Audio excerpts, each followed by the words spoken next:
I started washing and putting away my roommate's favorite mug whenever she uses it.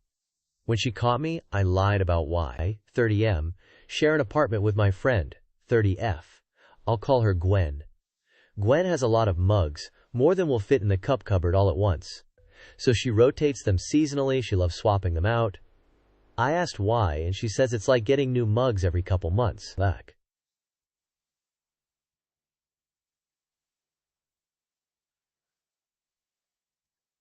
But there are 2 mugs in her collection that never leave the kitchen.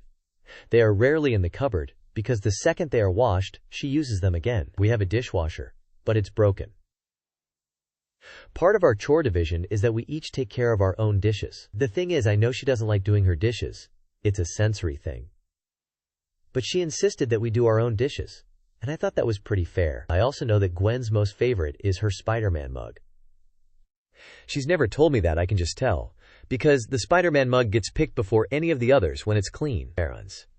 I know this because I see it in the sink every day for her to wash before bed with her other dishes from the day. There were times that her dishes sat for a couple days before she could force herself to work through the sensory issues and get them done. It never got to the point of smelling bad, and she apologized every time for any dishes she left overnight. I truly did not mind when that happened. Understand the sensory issues, and I'm proud of her for keeping on top of it as much as she was. Now comes the part. One need to get off my chest. The background info was important, I promise. Every time Gwen realizes she can use her Spider-Man mug, she dances an adorable happy dance while making her tea for the morning. She doesn't seem to realize she's dancing, or doesn't realize I noticed her dancing. Either way, it's my favorite part of the day when I am getting ready for work and she dances a happy dance while getting her breakfast, because she gets to use her Spider-Man mug every single morning. It seriously cheers her up, and she's been a lot more positive throughout the day since I started doing this. Gwen found me washing her dishes last week. I had been doing them for a while, but this was the first time she walked in and caught me bubble-handed washing her Spider-Man mug. Not gonna lie, I panicked.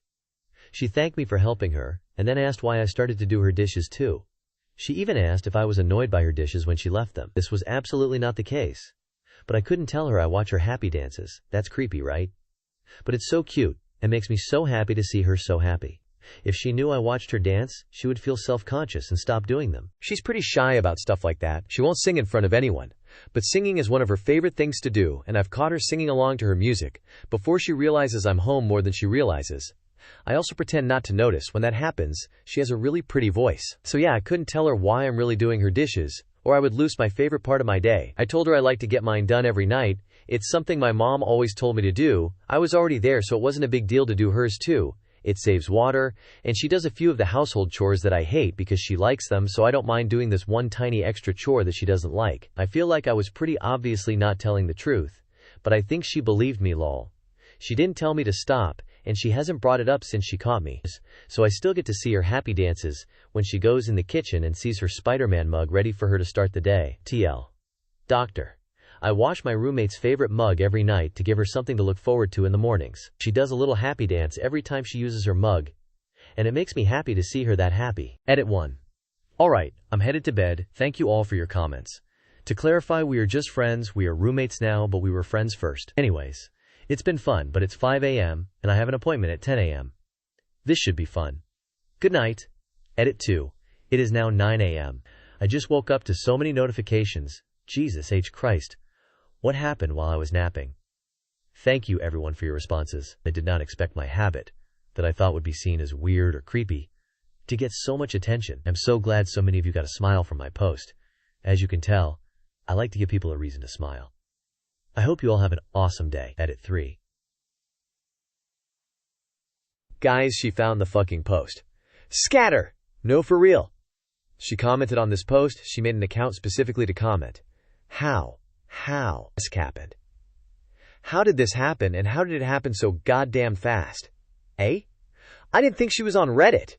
She's always on YouTube watching video games or listening to stories. She used a picture of the mug as the profile pic. I'm panicking.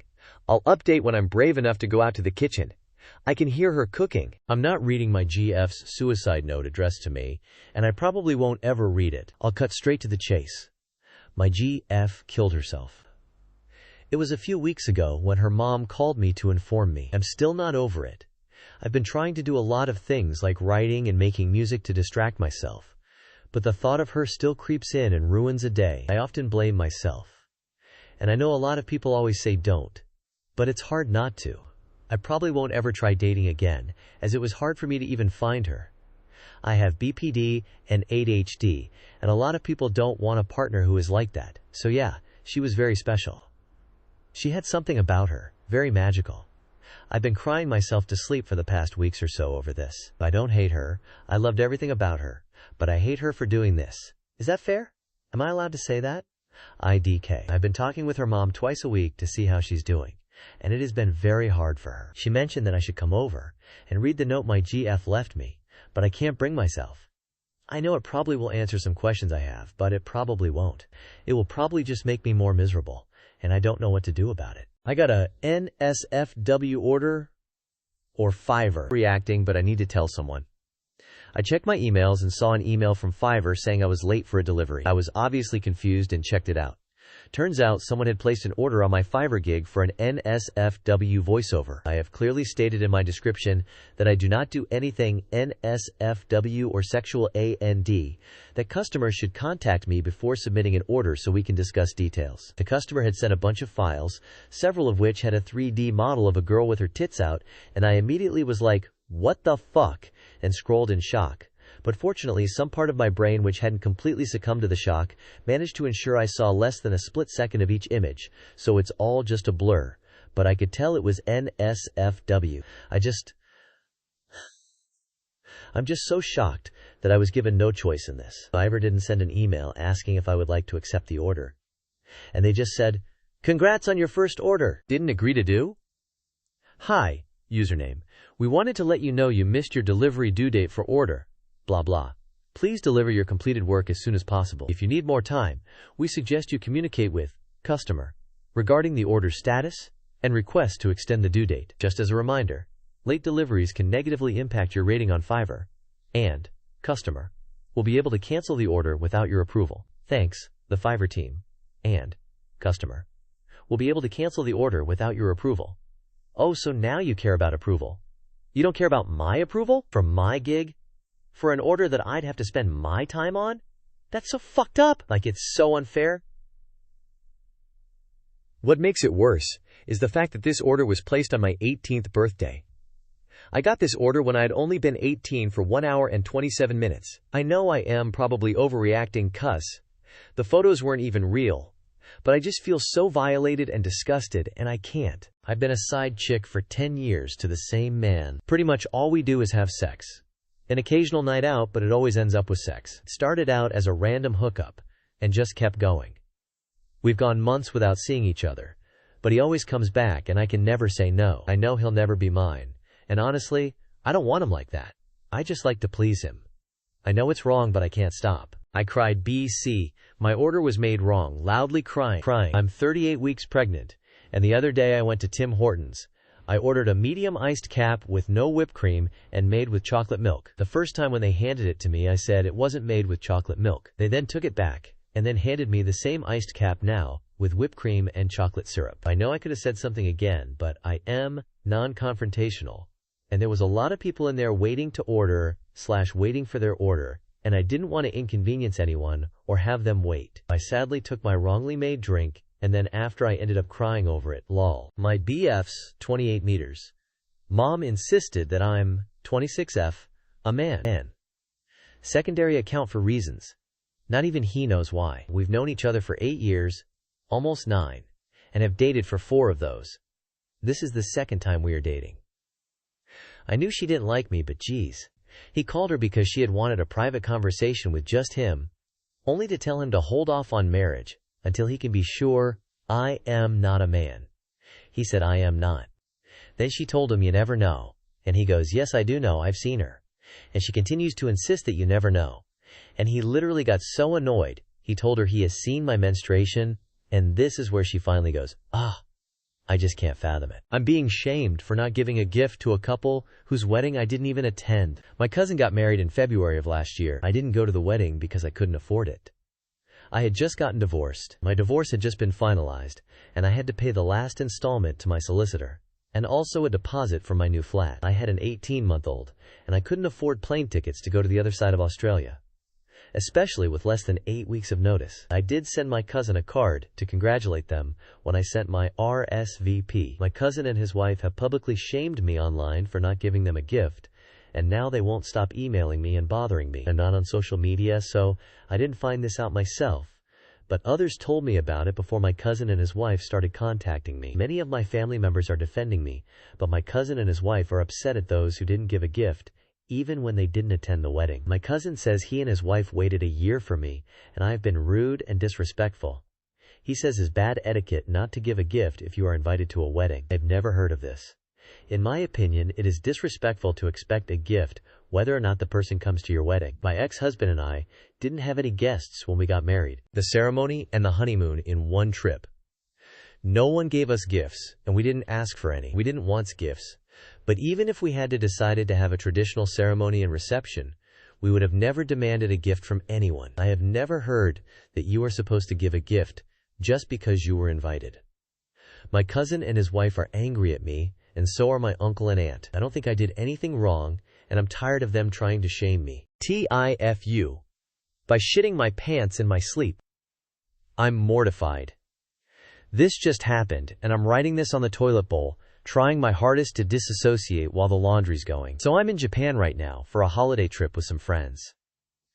I've been battling some kind of stomach bug the last few days, with pretty bad diarrhea and stomach cramps. It's nothing I haven't dealt with before, but I thought I shouldn't make a big deal of it, and shouldn't use the bathroom in our Airbnb to avoid passing whatever stomach flu I have to my friends. I went to bed thinking all would be fine. After all, I was starting to feel somewhat better. I wake up at 2 a.m. with a bad feeling and a wet feeling. I ran to the toilet as quiet as possible, and boom, there it was, a huge mess in my pants and underwear. I sat there for a good 10 minutes just disassociating, then thinking about what I needed to do to cover this up. I threw away my undies, and my pants and bedsheet are in the wash right now. We're supposed to go to a theme park tomorrow, but I'm terrified I'm going to mess up again. Please, send thoughts and prayers. TLDR. I shit my pants in my sleep. A common question is why I chose not to share toilets with my friends, and the reason is that I suspect I have stomach flu, which can apparently be transmitted by sharing toilets. So who knows if it's accurate, but I thought it would be better to be safe than sorry. I'm feeling quite sorry now.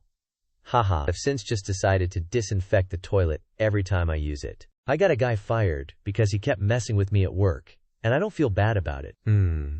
I work at a small office, nothing fancy, just a regular desk job. There was this guy. Let's call him Jake. From the moment he started, he just had this weird attitude toward me. At first, it was small things. Talking over me in meetings, joking about how I must have gotten my job because of my looks, acting like I didn't know what I was doing. I brushed it off at first, because, whatever, some people are just like that. But then he started pushing it. He'd take things off my desk and hide them, close tabs on my computer when I stepped away, and one time, he even accidentally deleted a file I had spent hours working on. I told my boss, and he said he'd talk to Jake, but nothing changed.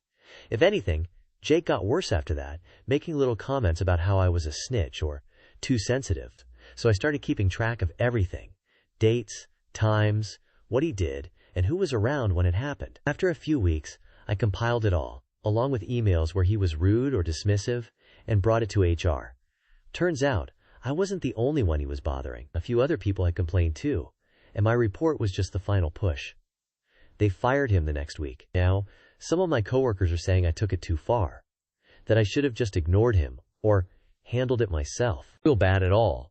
I just wanted to do my job without being messed with. I'm waiting for my brother to either KLL himself, or get his life together. Today my younger brother turned 21. No party, no celebration. He refused to read the birthday card from our grandma. He did not even want to blow out the candles on his cake. Ever since I was about 12, I knew my parents were failing him. He was a hyperactive kid, so they pumped full of ADHD medication, which gave him insomnia and anxiety, so they put him on anxiety meds and sleeping pills, which made him depressed, so they put him on antidepressants, all before age 10. He was given a computer at a young age and was completely addicted immediately. My parents set no boundaries in terms of usage, so he would play all day every day, sometimes late into the night before school. As you can imagine, this resulted in him becoming antisocial, ruined his grades, and prevented him from participating in any meaningful activities like sport or clubs. I would get into screaming matches with my mother over the fact that she needed to take the computer away from him. Then our other family members started expressing concern. Then teachers. Our parents did nothing. Later, he was diagnosed with celiac disease, which explained his difficulty concentrating and other problems he had been experiencing. My parents provided him with gluten-free food for about 6 months before giving up. It was all too hard. Pathetic, I know. So he has now been eating gluten as a known celiac for the past 6 years. Discussions with him and my family about how much damage this causes. And they pretend to care, but are too lazy to do anything about it. I tried providing education. I tried giving meal ideas and grocery lists. I tried cooking gluten-free meals for the family. They do not change. As I became an adult, I would speak to other family members and family friends who agreed that what my parents were doing was wrong. They would agree that he needed the computer taken away, that he needed to be disciplined, and that he needed to stop eating gluten. At that point, so much damage had been done, and he ended up dropping out of high school 8 months from graduation. His reason? Our mother couldn't drive him, and he didn't like walking to school. My brother is not an idiot. My parents are both well-educated and intelligent people. Why they have made these choices I can only assume is to avoid temporary discomfort. He has been to so many psychologists and nothing has helped. One psych refused to continue seeing him because he was refusing to accept help. Over the years, he had expressed how depressed he is, but seems to have no desire to be helped. He has threatened suicide a dozen times, but never acted on it. When he does this, I urge my parents to take him to hospital, to call an ambulance. But then he is suddenly all better. Yet what he wants from them, and they don't see it. I know the way I'm thinking might sound extremely harsh, but truly I feel at this point he either does a complete 360 or simply ends his own life. Sadly, the latter is more likely to happen.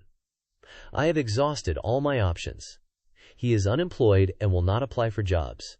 He does not want to try any new hobbies. He refuses to volunteer anywhere. He knows that I am here for him whenever he needs, but he does not want help. At the end of the day, there is nothing left I can do unless he chooses to help himself.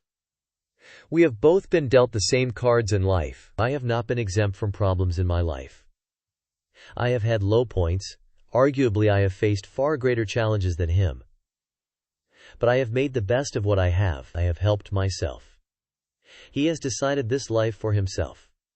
In the past year, I have had to stop trying and simply let go as other priorities in my life take over. I am currently working full-time and saving for a house deposit with my partner. We plan on getting married and having children as soon as financially possible. Once I have children, they will be my top priority. I fear that when our parents eventually pass away, I will be the only person left in his life. I will not be able to help him. I just had to confess the way I feel. I know it is horrible, but it is the most realistic conclusion to this problem. Tell me I am an asshole. Tell me there is something I can do.